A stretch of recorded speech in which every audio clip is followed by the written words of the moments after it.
जय हिंद दोस्तों, again welcome back to our channel JEE tutorial. ठीक है, लगातार हम आपकी हेल्प कर रहे हैं। ठीक है, और बहुत सारे बच्चे जो कमेंट बॉक्स में प्रिपरेटरी रैंक लिस्ट को लेकर काफ़ी सारे डाउट पूछे।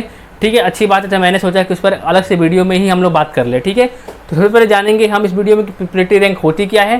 दूसरी ये जानेंगे कि किस किस रैंक पर हमें IITs मिलने के चांसेस है, मतलब प्रिपरेटरी रैंक पर। और तीसरी बात करेंगे क्या हमें प्रिपरेटरी कोर्स को लेना चाहिए या नहीं लेना चाहिए। ठीक है, सबसे पहले हम बात करते हैं कि प्रिपरेटरी रैंक होते क्या हैं।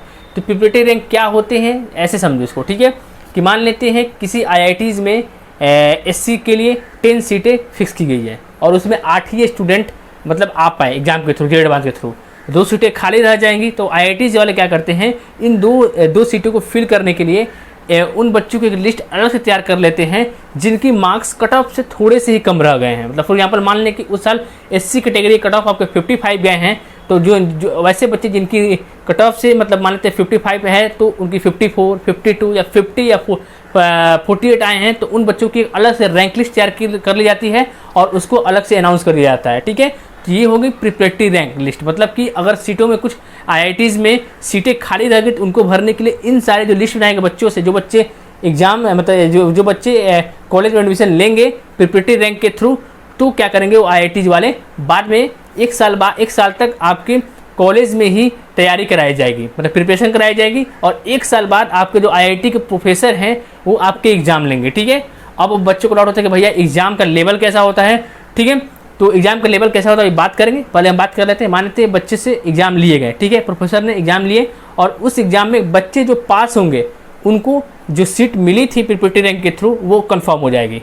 ठीक है, अगर वो एग्जाम पास नहीं कर पाएंगे तो उनको IIT से बाहर निकाल दिया जाएगा। ठीक है, तो ऐसे होता है। अब डाउट आता है कि जो एग्जाम का लेवल होता है वो कैसा होता है। तो एग्जाम का लेवल आपका कभी डिपेंड करता है कि प्रोफेसर कैसा है। ठीक है, अगर प्रोफेसर बहुत अच्छा है, मतलब इन द सेंस मतलब उसका नॉलेज अच्छा है, तो JEE एडवांस से भी डिफिकल्ट पेपर सेट कर सकता है। ठीक है, और बहुत बार ऐसा भी होता है कि आपके पेपर जो है JEE एडवांस से नीचे भी आ जाते हैं। ठीक है, तो ये टोटल डिपेंड करता है कि प्रोफेसर की माइंड क्या है, प्रोफेसर क्या चाहता है। ठीक है, तो अगर आप 1 साल तक आपका प्रिपरेशन कराया जाएगा, उसमें आप एग्जाम पास कर लेंगे, जो आपकी सीट मिली है प्रिपरेटरी रैंक के थ्रू, तो आपकी वो सीट कंफर्म हो जाएगी। अदरवाइज आप IIT से बाहर निकाल दिया जाओगे। ठीक है, तो ये होती है प्रिपरेटरी रैंक।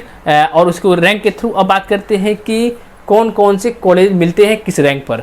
तो देखो, इसका आंसर एक वर्ड में नहीं दिया जा सकता। ठीक है, कोई बॉर्डर लाइन नहीं है। ये डिपेंड करता है कि जिस IIT में आपने एडमिशन लिया है उस IITs में कौन सी सीटें खाली हैं, उसके हिसाब से आपको सीटें मिलती है। फॉर एग्जांपल बहुत सारे बच्चे पूछ रहे हैं भैया मेरे 413 प्रिपरेटरी रैंक आई है, मेरे कौन से ब्रांचेस मिलेंगे, और भी बहुत सारे डाउट पूछ रहे हैं। तो इसका सिंपल सा कोई एक डाटा एग्जैक्ट डाटा नहीं है जो मैं आपको बता दूं कि आपकी 413 आई है तो IIT बॉम्बे में ये मिल जाएंगे, IIT दिल्ली में ये मिल जाएंगे। ऐसे कोई कंफर्म डाटा नहीं है, क्योंकि वो डिपेंड करता है ना कि IIT में सीटें वैकेंट है या नहीं है। ठीक है, सो फिर भी हम एक मोटा मोटी आइडिया लगा लेते हैं पिछले साल का डाटा को देखते हुए। ठीक है, मैं 2-4 यहाँ पर एग्जाम्पल के थ्रू बता देता हूँ। ठीक है, जैसे देखो फॉर एग्जांपल मैं बात करूं ST फीमेल ओनली के लिए, पिछले साल अगर किसी 3 से 1 प्रिपरेटरी रैंक भी थी तो उसको IIT भुवनेश्वर में इलेक्ट्रिकल इंजीनियरिंग मिली हुई थी। ठीक है, वैसे ही बात करूं मैं मैकेनिकल इंजीनियरिंग की, 382 पर भी आपको प्रिपरेटरी रैंक पर आपको मैकेनिकल मिली हुई थी। ठीक है, तो 72 प्रिपरेटरी रैंक पर भी आपको इंजीनियरिंग फिजिक्स मिली थी। मैं किसी बात कर रहा हूँ ST फीमेल ओनली की।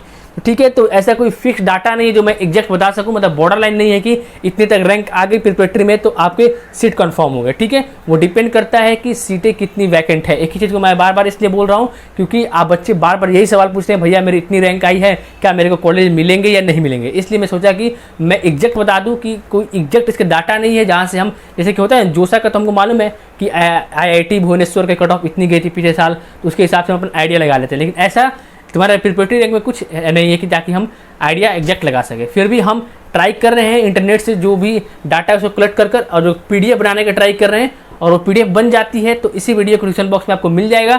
ठीक है, तो और 2-3 एग्जाम्पल मैं यहाँ ले लेता हूँ। ठीक है, फॉर एग्जाम्पल चलो एक बार और देख लेते हैं। For example ST general neutral किसी 845 प्रिपरेटरी रैंक किसी बच्चे की आई थी, तो पिछले साल उसको बायो इंजीनियरिंग मिला था IIT मंडी में।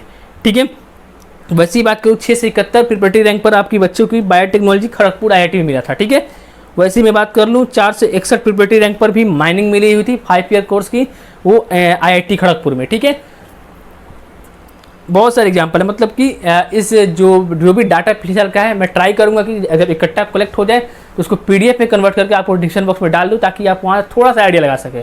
वो भी एग्जैक्ट आइडिया आपका नहीं होगा, मैं पहले ही बता दे रहा हूँ। सो आपको जो रैंक आई है, प्रिपरेटरी रैंक प्रिपेयर हुई है, तो अगर आपको मन कर रहा है कि नहीं मेरे को IIT में 1 साल जाकर पढ़ना है और उसके बाद से जो भी IIT प्रोफेसर पढ़ाएंगे और जो एग्जाम होंगे उसमें अच्छा करके मैं जो अपनी सीट है उसको कंफर्म कर लूँगा, तो बिल्कुल जाइए, इसमें कोई दिक्कत नहीं है। ठीक है, तो अब हम बात करते हैं इसके फ़ायदे क्या है और नुकसान क्या है।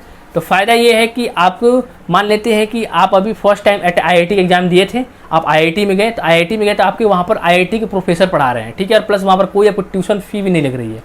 ठीक है, केवल वहाँ हॉस्टल या फिर आपको मेस फी लग सकते हैं, लेकिन कोई ट्यूशन फी भी नहीं लग रही है और आपको IIT के प्रोफेसर पढ़ा रहे हैं, तो अच्छा आपको एक्सपीरियंस मिलेगा। ये फ़ायदे हो गए। अब नुकसान क्या है? नुकसान ये है कि किसी बच्चे को मान लेते हैं कि लास्ट अटैम्प्ट था JEE एडवांस का, ठीक है, उसने 1 साल तक पढ़ाई की प्रिपरेटरी रैंक में, ठीक है, प्रिपरेटरी रैंक पर उसने पढ़ाई की 1 साल तक, उसके बाद उसके नहीं हुआ, तो उससे क्या होगा, उसके बाद फिर से उसका JEE एडवांस का जो मौका है वो भी गंवा देगा। ठीक है, और उसकी कॉलेज की सीट थी वो भी कंफर्म नहीं रही। ठीक है, वो IIT से बाहर निकाल दिया जाएगा। ठीक है, तो ये इसके नुकसान है। अदरवाइज बहुत सारे बच्चे होते हैं जो प्रिपरेटरी के कोर्सेज तो करते हैं, साथ साथ JEE एडवांस की तैयारी अलग से भी करते हैं कि अगर इसमें नहीं हुआ तो अलग से JEE एडवांस देकर फिर वो अपना कुछ अच्छा कर सके, फिर JEE मेंस में। ठीक है, अलग का डाउट है, ज्वाइन करना चाहिए कि नहीं करना चाहिए। देखो, ज्वाइन करना चाहिए कि नहीं करना चाहिए तुम्हारे मेंटली पर डिपेंड करता है। फॉर एग्जाम्पल कैसे, तुम्हारे यहाँ पर कैसे डिपेंड करता है। फॉर एग्जाम्पल मान लो कोई बच्चे, बहुत सारे बच्चे होते हैं जो चाहते हैं कि मेरे को बहुत सारे बच्चे से सोचते हैं कि आखिर मेरे को अगर मैं ज्वाइन ना करूँ तो मेरे को भी IIT कोचिंग करके वहाँ भी मेहनत करना है और यहाँ पर मैं IIT में मेहनत करना है, तो क्यों ना मैं IIT में मेहनत कर लूँ। ठीक है, तो अगर ऐसे बच्चे सोचते हैं तो ये भी सोच सही है।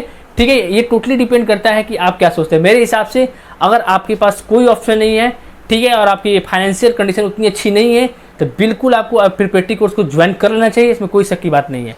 लेकिन आपको थोड़ा सा भी लगता है कि नहीं प्रिपरेटरी रैंक में अभी भी इसमें कन्फ्यूजन है, अगर मान लेते हैं कि IIT वालों ने बहुत अच्छा पेपर सेट कर दिया तो फिर मेरे को और परेशानी हो जाएगी, तो ठीक है, तो आप इसको ज्वाइन ना करें।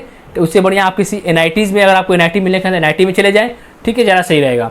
ठीक है, क्योंकि NIT में आप चले जाएंगे तो आपको सीट तो कंफर्म हो जाएगी ना, ये तो झंझट नहीं रहेगा दिमाग में कि अगले साल फिर से मिलेंगे कि नहीं मिलेंगे। क्योंकि बहुत बार क्या होता है कि आप IIT में चले गए तो IIT में जाने के बाद थोड़ा सा माहौल अच्छा होता है, ठीक है, तो वहाँ पर पढ़ने का मन नहीं करता है, तो 1 साल कब निकल जाएंगे आपको मालूम भी नहीं चलेगा और फिर आपकी तैयारी भी अच्छी नहीं हो पाएगी। या इसकी फिर क्या होगा, आपकी प्रिपरेटरी जो एग्जाम होंगे उसमें आप अच्छा नहीं कर पाएंगे, फिर आपको IIT से बाहर निकाल दिया जाएगा। ठीक है, ये भी एक नुकसान है कि अब IIT में जाने के बाद थोड़ा सा माहौल अच्छा मिलता है तो बच्चे पढ़ नहीं पाते हैं। ठीक है, क्योंकि वो मस्ती का, तो जो बहुत सारे बच्चे होते हैं ये भी होंगे कि सीटें कन्फर्म है, वो तो मस्ती के मूड में होंगे, आपको देखकर आपको भी मस्ती का मूड थोड़ा बन जाएगा, फिर वहाँ पढ़ाई नहीं कर पाएंगे। ये एक थोड़ा सा नुकसान है। ठीक है, तो जो भी अगर मान लो कि किसी बच्चे की प्रिपरेटरी SC रैंक आ गई है, ठीक है, तो उसको IIT भी मिल रही है मान लो, ठीक है, तो और उसको साथ साथ JEE से एग्जाम दिया है, ठीक है, तो अच्छे NITs मिल रहे, टॉप 10 NITs मिल रही है, तो कौन चूज करना चाहिए? मेरे हिसाब से इसको अगर NIT अच्छी मिले तो पक्के से NIT में जाना चाहिए, क्योंकि प्रिपरेटरी रैंक में वो भी मैं बोला ना पहले कि उसमें सिक्योरिटी नहीं है, और NIT में तुम्हारा सिक्योरिटी हो गया, कंफर्म हो गया कि नहीं तुमको तो सीट तो रखी हुई है, तुम बच्चे मतलब NIT में जाकर भी अच्छे कर रहे हैं आजकल। ठीक है, ठीक है, तो मेरे हिसाब से NIT में जानी चाहिए। और कोई डाउट नहीं, बस अब जो भी डाउट हो कमेंट कर देंगे। अब देखो यार, अब बार बार रैंक लिख कर एक ही सवाल को बार बार ना पूछा करो। ठीक है, क्योंकि मैंने पहले भी इसका कोई एग्जैक्ट डाटा नहीं है। ठीक है, तुम काउंसलिंग करो, मिल जाएगी तो अच्छी बात है, अगर नहीं मिली तो NIT के लिए भी करो और इसके लिए भी करो, उसमें कोई दिक्कत वाली बात नहीं है। लेकिन फिर भी कमेंट में लिखने डाउट, जो भी डाउट हो वो लिख कर पूछ सकते हो। ठीक है, और जो मैंने बताया PDF देने के लिए हम लोग ट्राई करेंगे, अगर डाटा कलेक्ट हो जाएंगे तो हम PDF इसी वीडियो को डिस्क्रिप्शन बॉक्स में डाल देंगे। ठीक है, तो okay then bye, thank you. एक सबसे इंपॉर्टेंट बात कि आप हमारे चैनल को सब्सक्राइब कर लें और वीडियो को लाइक कर दें, और जो टेलीग्राम ग्रुप है, क्या नाम है उसका टेलीग्राम ग्रुप का?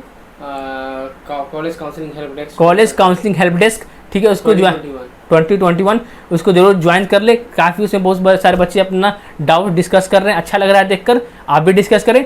ठीक है, और भी ये स्टडी मटेरियल के लिए हमारा एक अलग से चैनल है राहुल सोनी, लिखना है आपको बस यूट्यूब पर राहुल सोनी सैम्पल पेपर, तो वहाँ पर आपके जो है सारे हमारे मतलब मेरा इसमें फोटो दिखा हुआ मिल जाएगा, उसमें सारे आपके स्टडी मटेरियल भी अपलोड हो रहे हैं, और बोर्ड के लिए मतलब वो चैनल मेनली बोर्ड के लिए डेडिकेटेड है। ठीक है, तो उसको भी आप ज्वाइन कर सकते हैं, काफ़ी हेल्प मिलेगी। Then okay then bye, thank you, जय हिंद, जय भारत।